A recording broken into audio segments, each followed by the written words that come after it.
Someone asked the other day about if anyone takes any measurements of the system water when they're doing a service, and I answered that we do. So this is the results.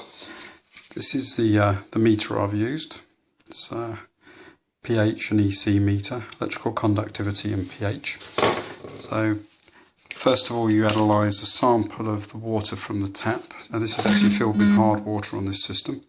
So we started off with a pH of 7.35, which is correct. 452 microsiemens is the conductivity. 17.5 degrees C was the temperature. 227 parts per million. So that's the amount of suspended solids.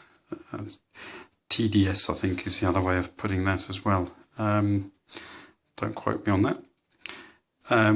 Now, the sample of water we've actually taken from the system has a pH of 8.17, which is fairly normal. About 8.2 is normal, outside of the Worcester guarantee limit, as most heating systems are. 915 microsiemens.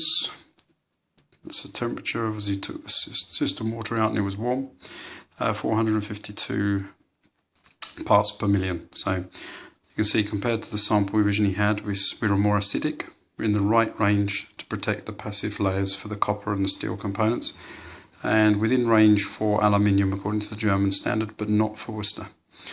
Microsiemens conductivity, we'd like to see this lower. This would be good if it was around 0, it'd be great, but it's double due to contamination in the water in the system.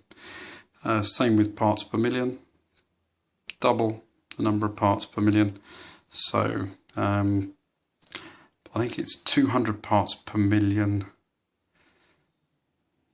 No, that's suspended solids, sorry. So 452 parts per million.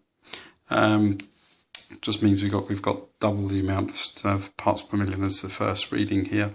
And if you look at the sample of water I've taken from the system, you can see why. Could do with a bit of a clean, not terrible, but some